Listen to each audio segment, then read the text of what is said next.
This wasn't just love. It was a summoning from the universe. They say you fell in love. But what if I told you, you didn't fall? You were pulled. Pulled by a force deeper than logic, stronger than desire, older than your own memories. This wasn't just chemistry, this wasn't just romance, this was a cosmic collision. Carl Jung once said, "The meeting of two personalities is like the contact of two chemical substances. If there is any reaction, both are transformed." But here's the part no one talks about. Not all reactions feel like magic. Some feel like destruction. Some feel like being cracked open by a mirror you never asked to face. Because sometimes what we call love is actually a spiritual assignment. You didn't meet a person.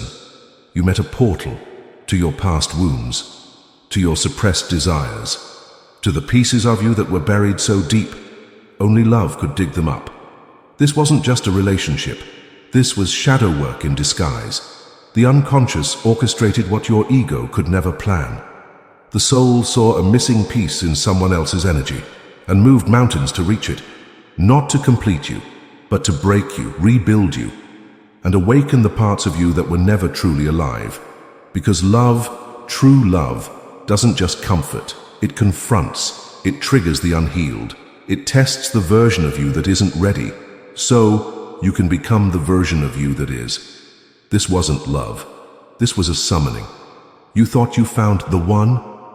Maybe you found the mirror, and what stared back at you wasn't them. It was you, your shadow, your longing, your forgotten self.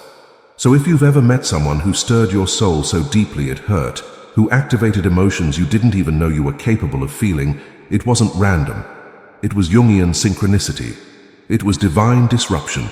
It was the beginning of individuation, the path of becoming whole. Let me say this louder for the ones silently healing. You didn't just fall in love. You were chosen for transformation. So now let's go deeper. Here are 10 signs, according to Carl Jung's philosophy, that what you experienced wasn't ordinary love. It was a psychological initiation, a call to evolve, a sacred mirror revealing your true self beneath the masks. Stay with me, because by the end of this video, you won't just understand love differently, you'll understand yourself. Chapter 1. They arrive when your shadow is ready. You don't meet them because you're lonely. You don't meet them because you're ready. You meet them because your shadow is. Not the version of you that smiles for photos. Not the version that plays it safe, stays busy and avoids mirrors. No, you meet them the moment your soul whispers, "It's time. Time to remember. Time to uncover. Time to feel again." Carl Jung taught that the shadow is everything within us that we've denied, repressed, or disowned. Not because it's evil, but because we were taught it was unlovable. And here's where it gets deep.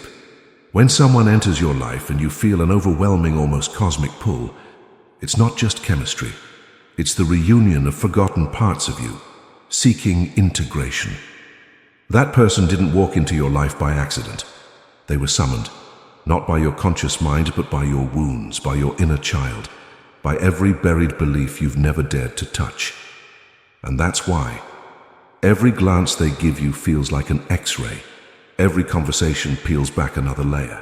Every silence between you holds ancient echoes of things you've never said, but always felt. This isn't just attraction, this is soul activation. They don't just make you feel butterflies, they make you feel your broken pieces. They awaken emotions you thought you healed. They trigger insecurities you thought you buried. They expose fears that only surface when something real enters the room, and that's the secret. The deeper the connection, the louder your shadow speaks. You'll flinch, you'll overthink, you'll sabotage. Not because they're wrong for you, but because your shadow's never been this close to the light before. This isn't a romantic movie. This is transformation. The person you've met is not your missing half. They are the mirror you weren't ready to look into, until now.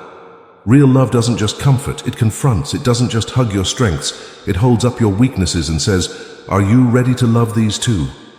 So if you're wondering why it hurts, why it's overwhelming, why you can't explain why they feel like home and a storm at the same time, it's because your soul is cracking open.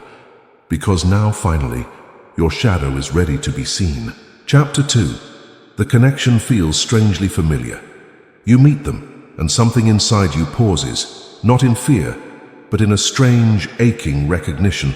Like a part of you that had been sleeping, just opened its eyes. They don't feel new. They feel like a memory you forgot you had. Like a dream you've woken from too many times, only to find yourself missing someone who doesn't exist. Until now. Carl Jung called this synchronicity, meaningful coincidences that your conscious mind can't explain, but your unconscious recognizes instantly, because sometimes it's not that you're meeting them for the first time. It's that your soul finally caught up to something it's always known. The way they speak, the way they look at you like they've seen you before. Not your face, but your truth. You feel seen, not just for who you are, but for who you were, and who you were always meant to become. This is what Jung meant by archetypes, unconscious patterns that echo across lifetimes, drawing us toward those who carry a message, a lesson, or a mirror. They walk into your life, and it's not sparks and chaos, and it's stillness, recognition, inner silence, because something ancient in you sighs with relief. Oh, it's you. And in that moment, logic steps aside. Ego loses control, time bends, and what's left is presence, energy, a force that feels both wildly magnetic and deeply peaceful. You try to explain it to your friends, but you sound crazy. Because how do you explain a connection that didn't begin here? How do you define something that feels like a memory from before you were born? That's the mystery of it. This connection doesn't feel familiar because it's comfortable. It feels familiar because it's connected to your unconscious blueprint, to the patterns, wounds, and dreams that have shaped you long before this moment. You weren't just drawn to them, you were remembering them, not them as a person, but them as a reflection of something hidden in you, something sacred, something that only now feels safe enough to come out. And when that kind of connection happens, you don't just feel love, you feel awakening. Because this wasn't the first time your souls touched. This was just the first time you were awake enough to notice. Chapter 3. Intense emotional triggers. They say love should feel like peace, but what if real love feels like war, not with the other person, but with yourself? You meet them, your heart opens, and suddenly, so does your pain. Not because they're hurting you, but because they're holding up a mirror to the parts of you that are still hurting. Carl Jung said it best. People will do anything, no matter how absurd, to avoid facing their own soul. But a soulmate? They don't let you run, they don't let you numb, they don't let you pretend you're fine when deep down you're crumbling. And it's not because they're cruel, it's because their very presence activates your unfinished business. One compliment from them, and you feel unworthy. One moment of silence, and your abandonment wounds scream. One misunderstanding, and suddenly, you're reliving your childhood all over again. Why? Because this isn't surface-level love. This is deep soul surgery. They touch wounds you forgot existed, not to reopen them, but to bring them into the light. The deeper they trigger you, the deeper you're being called to heal. And that's the paradox. You might think, why does love like this hurt so much? But the truth is, it's not love that's hurting. It's the pain you've been carrying for years, now finally being exposed. They are not the source of your pain. They are the catalyst, the unlock, the mirror that shows you where you still don't love yourself. This is what Jung called shadow work, the sacred, messy process of facing the parts of ourselves that we've rejected, repressed, or disowned. And real love isn't afraid of your shadow. It walks straight into it and asks, will you still choose yourself, even when you feel broken? So yes, love can trigger you, shake you, break you wide open, but it does it for one reason, to show you the door you've been too scared to open.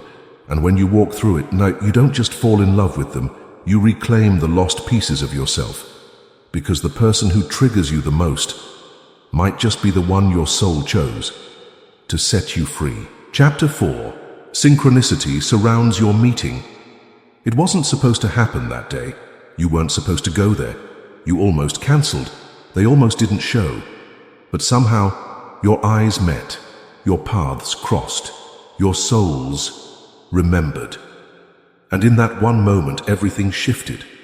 You call it coincidence, chance, fate, maybe. But Carl Jung had a different name for it, synchronicity. Jung taught that synchronicity is when two seemingly unrelated events collide in time, but carry a deeper meaning that defies logic. Not random, meaningful, timed, soul-aligned. You didn't just meet them, you were meant to meet them. And the universe made sure of it. That accidental DM, that missed flight that led to a conversation, that one mutual friend who connected you without knowing why, none of it was luck. It was a divine breadcrumb trail, and your soul followed it perfectly. Because before your bodies met, your energies were already dancing. Before the hello, your unconscious minds had already signed the contract. And when the timing aligned in this physical realm, it wasn't your doing, it was a summoning.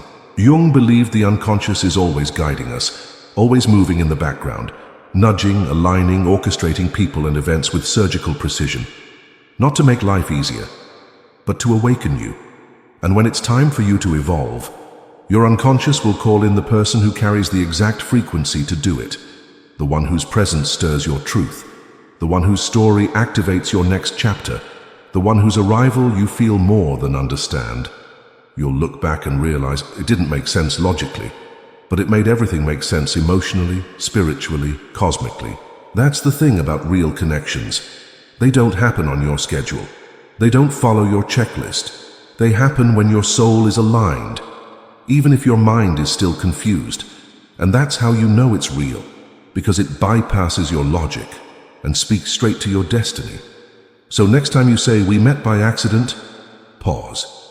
Look deeper, because that accident may have been the very moment your shadow met its mirror and your future cracked open. Chapter 5. They challenge your false self. We all wear masks, not because we're fake, but because somewhere along the way we were taught it was safer to perform than to be seen. We built identities not out of authenticity, but out of survival. You became the strong one, or the smart one, or the nice one. You created a version of yourself the world could accept, praise, validate, even if it cost you the truth of who you really are. Carl Jung called this the persona, the mask we wear to navigate society. But beneath the persona is the self, raw, real, divine. And then they walked in. And somehow this person didn't buy the act. They didn't care how successful you looked, how well you played the part. They weren't hypnotized by your charm, your confidence, your image. They saw past it. They didn't fall in love with your mask. They collided with your essence, and that's why it feels so intense. Because being seen without your mask doesn't feel romantic.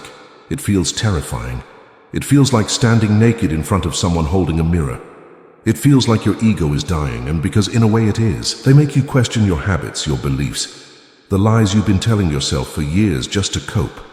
And it's not because they're trying to fix you. It's because their energy, their truth, doesn't align with your illusion. They interrupt the story you've been telling. They disrupt the role you've been playing. They challenge the false identity you built to feel loved. And that's how you know it's real. True love doesn't flatter your facade. It breaks the illusion. It strips away everything that's not you. It confronts the mask and whispers, "You don't need this anymore."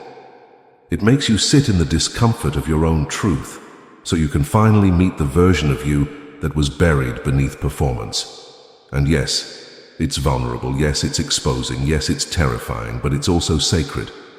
Because being loved for your mask is validation, but being seen without it, and still chosen, is healing. They don't love the character you've been playing. They love the soul behind the costume. And when someone meets that version of you, not only do you feel exposed, you finally feel real. Because love that awakens you will always feel more like remembering than romance. It doesn't make you more impressive, it makes you more honest. And that's when the healing begins.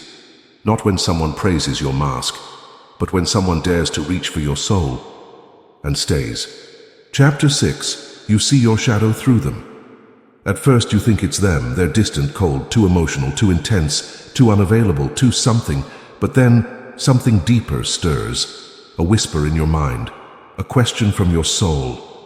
Is this really who they are? Or Pupu, is this who I am reflected back at me? Carl Jung warned us, until you make the unconscious conscious, it will direct your life, and you will call it fate. And nowhere is that more true than in love. Because soulmates don't just reflect your dreams, they reflect your demons.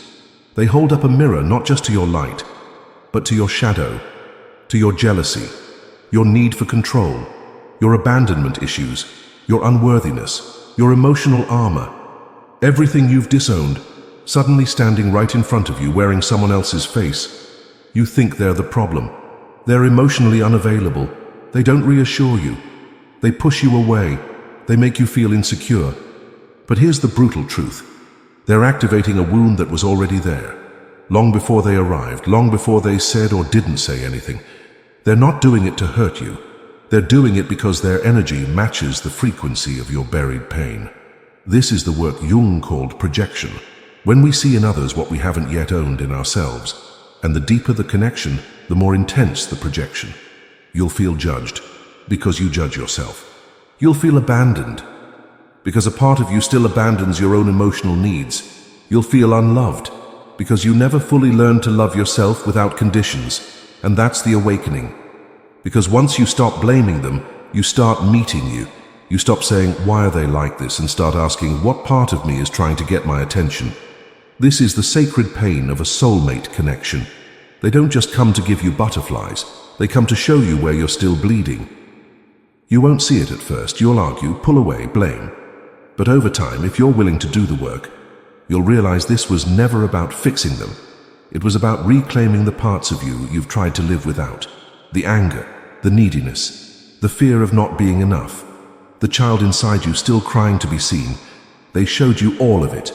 And in doing so, they handed you the gift most people run from. The invitation to become whole. Because until you face your own shadow, you'll keep attracting it. You'll keep dating it. You'll keep blaming it over and over again, just with different names. True love doesn't just bring peace. It brings confrontation.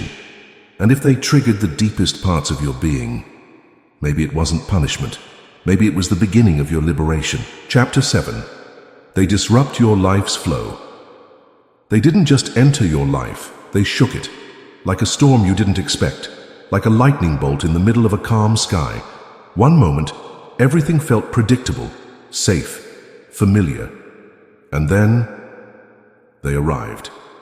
And suddenly, nothing made sense anymore. Old friendships started to feel distant. Your usual habits began to feel meaningless. The things you once chased no longer excited you. And your inner world, it turned into a battlefield. But hear this clearly. This wasn't chaos. It was an initiation. Carl Jung taught that every true spiritual awakening begins with disruption. Because before you can be reborn, your false life has to collapse. You thought they were here to be your partner, to hold hands, to play roles, to give comfort. But they weren't sent to protect your routine. They were sent to dismantle your illusion. They came to activate a truth buried so deep inside you, your old life couldn't hold it. This is what Jung meant by individuation, the sacred process where the ego breaks down so that the true self can emerge.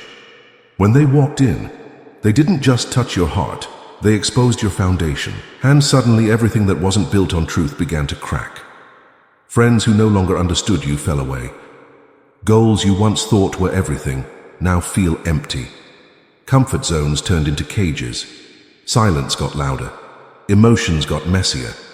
And you began to feel things you couldn't explain.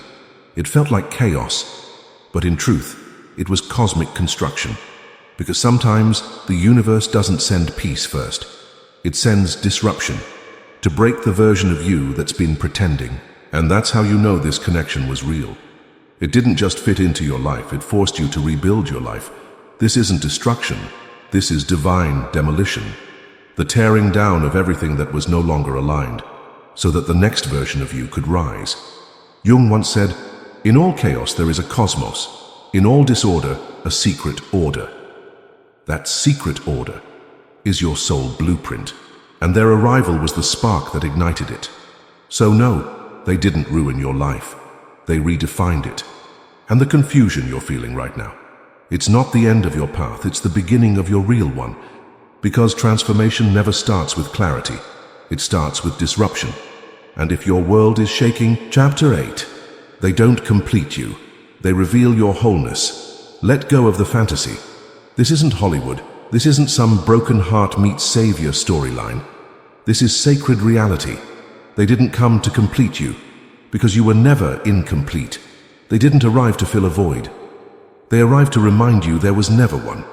See, the world taught you to seek outside of yourself, to search for someone who would fix you, to crave a partner who would be your better half, to believe that you were only half a soul waiting to be rescued. But that's a lie. A beautiful, dangerous lie. Carl Jung shattered that illusion when he said, "Wholeness is not achieved by cutting off a portion of one's being, but by integration." And integration only happens when you stop looking outward for completion and start looking inward for truth. The person who enters your life at this level of depth, they don't complete you. They awaken you. They reflect the you that you forgot existed, the confident version of you that got buried under fear, the passionate self that dimmed itself to please others, the fearless soul that used to dream big before the world said, "Be realistic."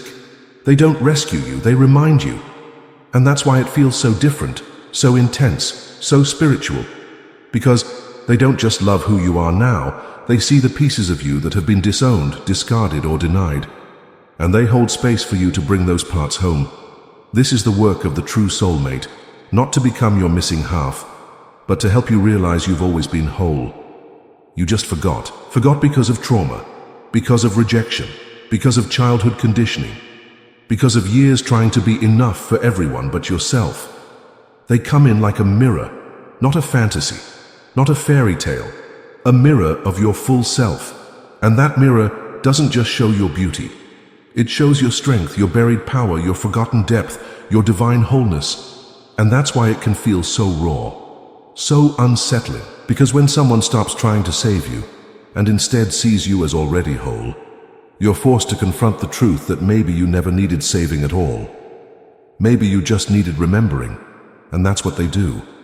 They remember you back to yourself, not through fixing, but through reflection, not through healing you, but by creating the space where you can finally heal yourself.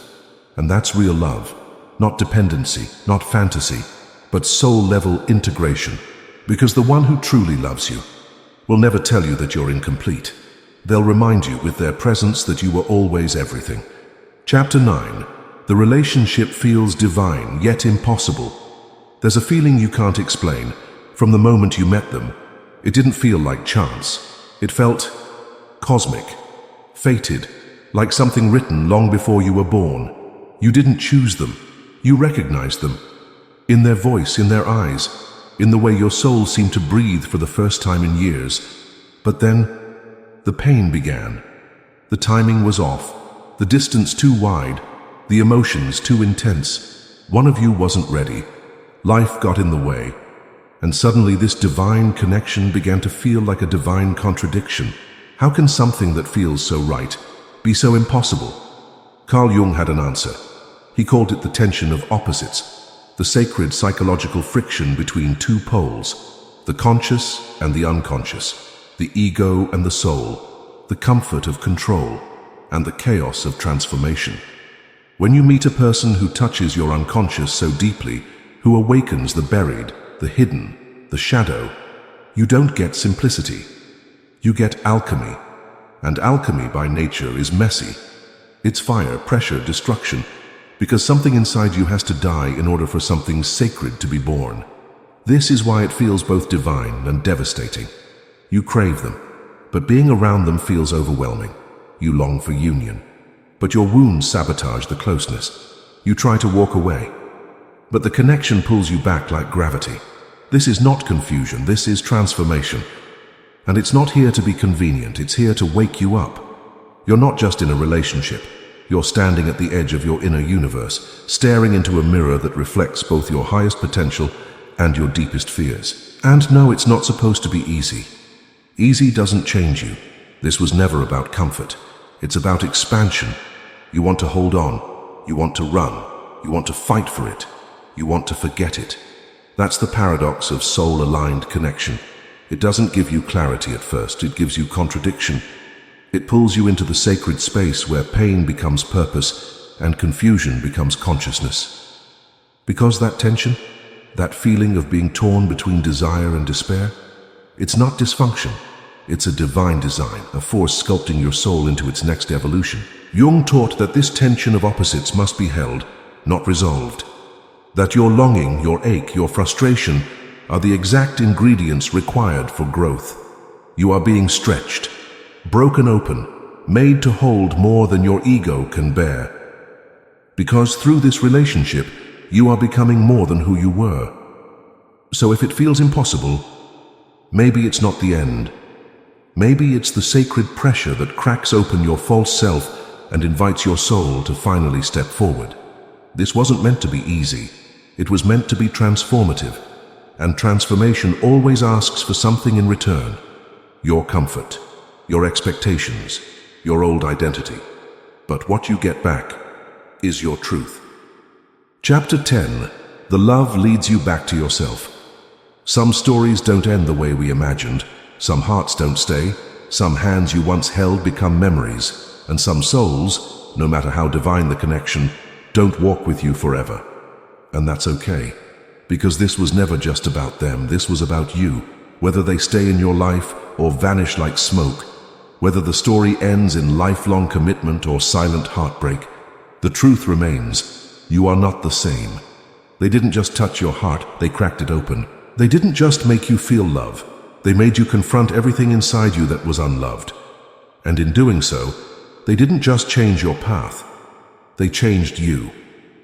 Carl Jung called this sacred journey individuation, the path back to the self. Not the self you show the world, not the self shaped by survival, by people-pleasing, by roles and responsibilities, but the real self, the one buried beneath trauma, the one waiting beneath the mask, the one your shadow has been guarding all along. And this love, as divine, painful, beautiful, and complicated as it was the key. Because through them, you saw yourself, your fears, your light, your darkness, your potential, your pain, your power. You saw what needed to be healed. You felt emotions you never gave yourself permission to feel. You cried in ways you didn't know you could. You awakened desires, dreams, wounds, truths that had been silent for far too long. They didn't save you, but they awakened the version of you who could. They didn't complete you, but they revealed the wholeness you forgot. And maybe that was the point all along. That was the point. This love wasn't a destination. It was a mirror, a reflection of everything you're becoming, a reminder of everything you already are. You thought you met your soulmate, but what you really met was the part of you your soul had been dying to meet. The part you abandoned, the part you judged, the part you thought wasn't worthy of love. And through loving them, you began to reclaim yourself. So no, this wasn't just love. This was a spiritual initiation. It brought your unconscious to the surface. It made your shadow visible. It shattered the illusions. It burned down the masks. And from the ashes, you rose, different, deeper, wiser, more whole. So even if they're gone, even if the story ended, don't you dare call it a failure. Because look at you now, look at what you've become. You are no longer waiting to be loved. You are learning how to love yourself. You are no longer running from your pain. You are facing it, integrating it, becoming one with it. Because the greatest gift this love ever gave you wasn't the relationship. It was the return to your true self. And in the end, that's what real love does. It leads you home, not to another person, but to the person you were always meant to be. This wasn't just a video, this was a soul awakening. Let's not pretend. You didn't just watch this, you felt it in your gut, in your chest, in the deepest corners of your past that you thought were buried. This wasn't content. This was a confrontation with the love you lost, with the version of you that forgot who they were, with the truth you've been scared to face. So now what? You scroll to the next video and numb it? Or you claim the version of you that just woke up? If this shook you even a little, type this below right now. I didn't just love them, I met my soul. Not for likes, not for views, but as a sacred declaration that this chapter of your life changed you. And if you're done watching empty content, if you're done sleeping through your own destiny, hit that subscribe button. Because this channel, it's not for the fake, it's not for the followers, it's for the awakened, the ones who came here to rise, to burn, to rebuild. Your healing is holy, your pain is a portal, and your story, it's just getting started. Let's go deeper, together. Subscribe, awaken, and never forget, you didn't lose them. You found you.